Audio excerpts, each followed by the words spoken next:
நம்முடைய வெற்றி வேட்பாளர் வெற்றி என்றால் என் மனதிலே வெற்றி, உங்கள் மனதிலே வெற்றி, நிச்சயமாக வரும் காலத்தில் வெற்றி பெறுவார். அப்படிப்பட்ட ஒரு நல்ல ஒரு வேட்பாளர் அன்புமணி அவர்கள் இந்த இடைத்தேர்தலில் வெற்றி பெற முடியவில்லை என்று எனக்கு வருத்தம் இருக்கு. இப்படி ஒரு தகுதியான ஒரு வேட்பாளரை தமிழகம் இழந்திருக்கிறது, இந்த தொகுதி இழந்திருக்கிறது. தேர்தல் பிரச்சாரத்தின் பொழுது வெற்றி பெற்ற திமுக வேட்பாளர் சிவா அவர்களை ஒரு தொண்டன் ஒரு கேள்வியை கேட்டார். ஐயா, எப்பயா மது விலக்கை கொண்டு வர போறீங்கன்னு ஒரு கேள்வி கேட்டான். அதற்கு திமுக வேட்பாளர் சிவா, அதையே என்ன கேட்கிறேன், நீங்க போய் மேல மத்திய அரசு மோடியை போய் கேளு என்று ஒரு பதில் கொடுத்தார்.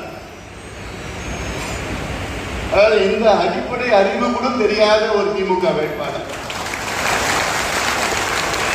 இங்கே வெற்றி பெற்றிருப்பது, இதுதான் நம்முடைய தலையெழுத்து, தமிழக மக்களுடைய தலையெழுத்து. மது விலக்கு என்பது, மது சார்ந்த பிரச்சனைகள் எல்லாம் மாநில அரசினுடைய கடமை, மாநில பட்டியலில் இருக்கிறது, மாநில அரசு தான் முடிவு செய்ய வேண்டும்.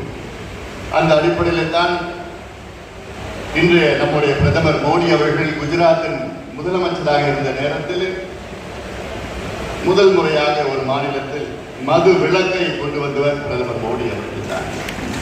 அதன் பிறகு பீகார் முதலமைச்சர் நிதிஷ்குமார் அவர்கள் பீகாரிலும் மது விலக்கை கொண்டு வந்தார். ஜம்மு காஷ்மீரிலே ஒரு பகுதியில் இருக்கிறது. இதை கூட தெரியாத ஒரு வேட்பாளரை திமுக நிறுத்தியிருக்கிறது.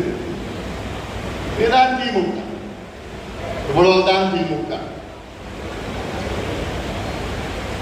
இந்த தேர்தல் ஒரு பக்கம் பாட்டாளிகள், மற்றொரு பக்கம் பணக்காரர்கள்.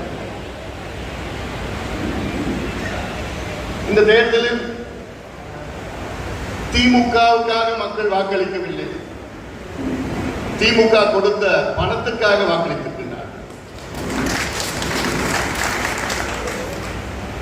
திமுக பணம் மட்டும் கொடுக்கவில்லை என்றால் இந்த தேர்தலில், இந்த தேர்தல் நியாயமாக நடந்திருந்தால் திமுக டெபாசிட்டை இழந்தது. இது எல்லாருக்கும் தெரிந்த உண்மைதான், டெபாசிட்டை இழந்தது. ஆர்கே நகர் சட்டமன்ற இடைத்தேர்தலில் அப்பொழுது எதிர்கட்சி திமுக அந்த சட்டமன்ற இடைத்தேர்தலில் பெற்ற வாக்குகள் 27,000. டெபாசிட்டை இழந்த திமுக அந்த எதிர்கட்சி.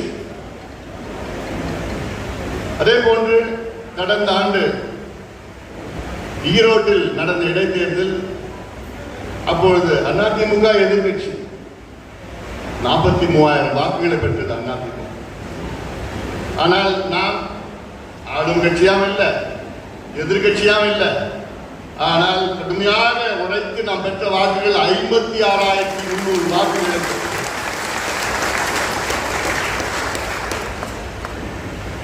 இதுதான் உண்மையான வாக்குகள். இந்த 56,300 வாக்காளர்களுக்கு என்னுடைய கனிவான வணக்கங்களை, நன்றிகளை தெரிவித்துக்கிறேன். எவ்வளவு பணபலத்தை, அதிகார பலத்தை மீறி நமக்கு வாக்களித்திருக்கின்றார்கள் என்றால் உண்மையிலே நமக்கு அவர்களுக்கு தொடர்ந்து நன்றி சொல்ல வேண்டும்.